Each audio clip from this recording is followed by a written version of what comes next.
So in this video, I'm going to take you through the process of creating high quality virtual tours with an Insta360 X4 camera. An all-in-one 360 camera that can shoot 72 megapixel 360 images, which is what we use to create 360 virtual tours. That is for anything from surveying, real estate, construction. If you want to create virtual tours with an all-in-one 360 camera like this, this is the process for doing so. The equipment that you'll need to shoot your virtual tours is actually fairly basic.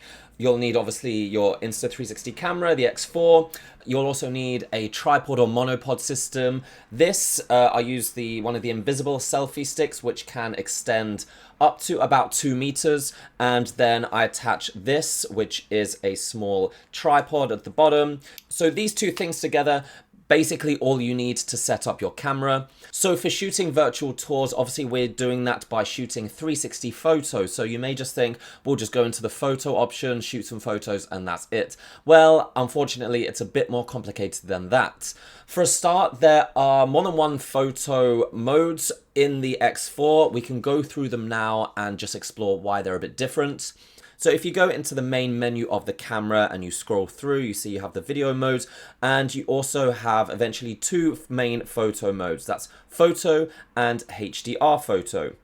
Now, if we start off with just the photo mode, tap on that. And then if you swipe from the side, you'll see there's both auto and manual mode. Now on the left hand side, you'll see the INSP option. Now tap on that, and that allows you to choose what kind of photo the camera is going to shoot. INSP is just a standard photo. It won't do any extra processing. It will just spit out a JPEG photo. This is actually not what we want to do, because this is the lowest quality kind of photo that the camera can produce.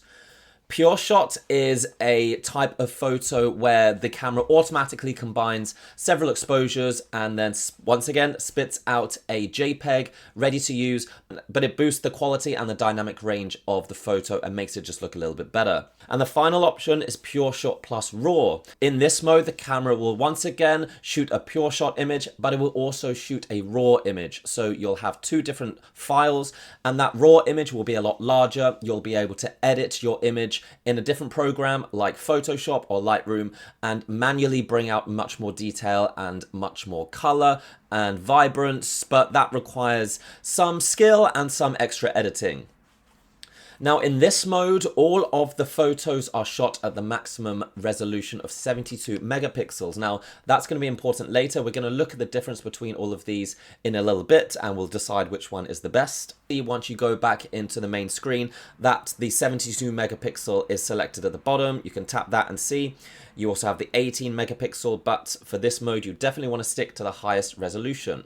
Now, if we go to HDR photo, there are even more options available. Now, a HDR photo is several photos shot, usually one right after the other, and then combined together. The camera will automatically shoot those exposures and combine them together. This will create a much better looking image than if you just shot non-HDR. The HDR photos always look better than a standard non-HDR photo. And it's done automatically. Again, it spits out a JPEG image and it's ready to use straight away. You don't need to do any editing. Now, this is where it gets a little bit complicated, because if we go to the 18 megapixel option and then you swipe from the right, you'll see there is another option called AEB. Now, this is where you can have even more exposures shot at the same time, all the way up to 7. This basically adds 7 different HDR images together, so you're getting loads of different exposures, which is ideal for indoor shooting because it means that the bright areas won't be as bright, the dark areas won't be as dark, you'll avoid noise, you'll avoid glare, and overall this is usually the best way to shoot virtual tours with multiple exposures. Downside is that this is limited to 18 megapixels, which is much less than the 72 megapixels that we can get with the other modes. So I have gone out and shot in all of these modes. Now we're going to take a look at the difference between them and I'll give you my recommendation for which one you should pick. Okay, so here in the Insta360 Studio, I have 5 different images, all taken in the same spot, so we can directly compare the different modes and the different kind of images we can get with the Insta360 X4, and we're going to see basically which one looks the best. So here on the left-hand side, we have them named, and the first 3 are automatically came out of the camera, so there was no extra editing required, and the bottom 2 where it says DNG edited, these have been edited. These are the raw images. So let's just go through one at a time and we can see. So the first one, Station Pure Shot JPEG. This is shot using the normal photo mode, and you select Pure Shot and it spits out a 72 megapixel image, which the camera automatically applies some extra dynamic range and tries to improve it within the camera itself, so there's no editing required. So this is a very large image at 72 megapixels, which means we can zoom in and retain quite a lot of details. I'm going to use this sign here, this text, as a kind of test and a comparison, and you'll see how this changes compared to, well, when we go through the different options.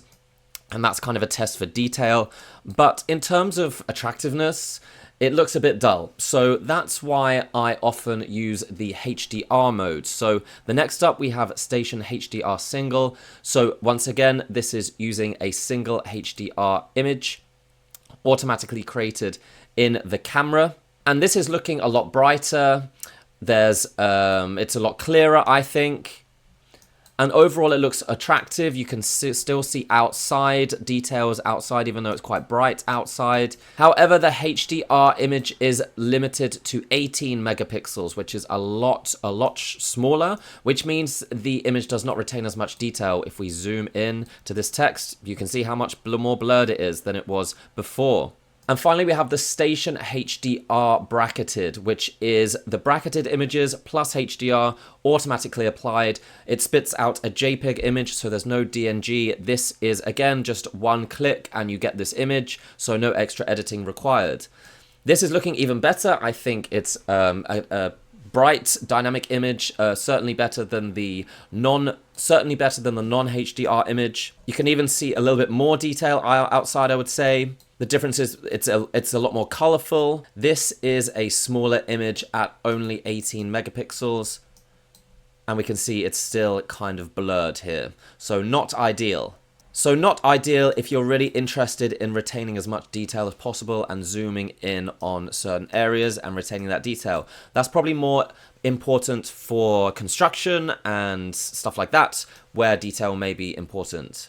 Now going on to the edited DNG RAW. Let's start with a single file. So this is one single image, which I have taken into Adobe Lightroom and messed around with, done some editing, and then re-exported into a JPEG. So it's a little bit more complex, the editing process. And while I'm not an expert editor, I think it's a little bit darker than the HDR images, but it does retain more detail. You can see outside here, and even details in these far away windows. I think it looks a little more professional. Also, it retains the full resolution of 72 megapixels. So once again, let's zoom in on this text and you can read it pretty clearly. So you retain those details and you have a fairly attractive image. Now, last up is the bracketed DNG edited. So that is selecting either 3, 5, 7, or 9 different exposures. We'll shoot all of them, combine them, and create a DNG raw image, which you then go and edit in Photoshop or Lightroom, and then drag it back here, and this is what you get. I don't think there's much difference really between the bracketed and the non-bracketed. So really the only difference is the fact that this is a way lower resolution at 18 megapixels. Once again, the text looking very blurred because it just doesn't have the amount of pixels to retain those details. So to be honest, in my experience, the bracketed isn't really worth it. If you're going to do that, I would select the single bracketed at 72 megapixels. If you want to edit a raw file, I would select the 72 megapixel single photo, edit that, and you'll get pretty much the best of both worlds. But overall, I would suggest using this single DNG file, editing in some kind of program, and then using these for your virtual tours. So now you've selected which photo mode and you're ready to go. Set up your camera by attaching it to the monopod, attaching the monopod to the little tripod, and choose the first position to set your camera in. I recommend changing the height of the monopods so that it's around about 1.5 meters to 2 meters, which is roughly the height of an average human. So basically when we watch the virtual tour back, it doesn't seem odd. We want to mimic the height of a human basically. Now select a timer. You're probably going to want to put about 10 seconds on that timer, and to find somewhere where you're not going to be in the shot, either go into a different room, out of the building altogether, or hide behind a wall. Just somewhere where you're not going to be seen. Remember, this is shooting in 360, so if you can see the camera, it can see you. I actually recommend connecting with your phone, just so you can have that preview and you can move out of the way and use your phone as a shutter. Now just start shooting and you will be able to see when the camera is finished processing as well. Sometimes with these HDR shots, it takes a couple of seconds for the image to shoot, so you do not want to jump out straight away. So repeat this process for the entire virtual tour. If you're doing real estate virtual tours, then move around about 1.5 meters each time, capturing every unique part of the property you're in. For something like construction or surveying, you may need to do more shots, particularly if you're using the camera to scan. You can do some 3D scans using some software, and that may require more images, but that's up to you. Right, so once you have finished shooting, you have your images in your camera ready to go. Now, depending on what mode you've chosen to shoot your images will depend on how much editing you need to do. If you've shot with the HDR mode, so that's the automatic HDR mode, then once you plug in your camera to the laptop, open up the Insta360 Studio and drag those files in, then you should see that they're all ready to go straight away. You should see that you don't really need to do any editing. Now, once you've done checking those out, you can go ahead and export them. When you export, make sure that the 360 photo option is selected, because we want to export the whole 360 photo, not just a kind of screen grab of one part of it. It should automatically select the highest quality resolution, and it will export as a JPEG, which is a file format that's already ready to go to upload to any service, any virtual tour service. Now, if you decided to shoot in one of the RAW modes, plug the camera into your laptop, drag the files into the Insta360 Studio, and you'll probably see two images that are roughly the same, but one will have a DNG format, and that is the RAW file. You'll see that it actually doesn't look as good because we're in its pre-edited formats. So select the DNG files, go to export, and make sure you're exporting the full 360 photo and in the DNG format. Start your exporting, and then you should have your DNG files exported to wherever you selected, and you'll see that these files are quite large. The file format basically means that all of the information the camera is shot has been retained. Whereas with a JPEG, that has been compressed and is ready to upload, but you lose a lot of data, so it's not as good for editing. Now, to edit these files, you'll need to go and use a program like Adobe Photoshop or Lightroom. You can also use some free software like Photopea, which is a kind of an online clone of Photoshop, which can edit raw files, but I have found that Lightroom and Photoshop are the best for doing this. So yeah, if you have that subscription, then great, but yeah, you can try some free options as well. Once you've chosen the program to use, drag the files into the program and you can start editing. Usually there'll be a series of options on the side, which include exposure, contrast, highlights, shadows, vibrant, saturation, all of that kind of stuff. You can mess with so many different options. I'm not an expert color editor, but what I usually do is increase the contrast, reduce the highlights, increase the shadows to reveal more detail, and add some saturation and vibrance.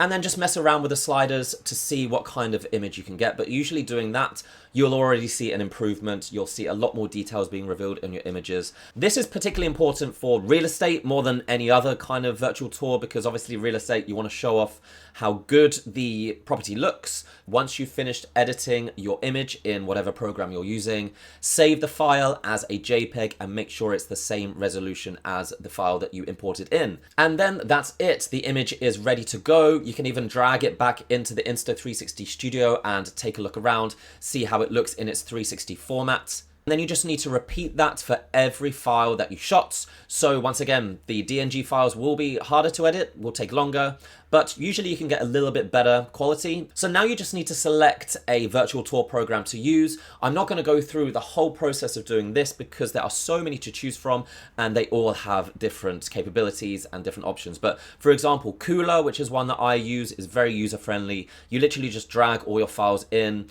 They're all uploaded, and then you just go in and manually connect them, add hotspots, add text. I'm going to make some videos on the most popular virtual tour softwares and how to use them in the next few weeks, so stay tuned for that. Subscribe if you want to know more. But yeah, that's basically it, guys. That is how you create a high-quality virtual tour with the Insta360 X4.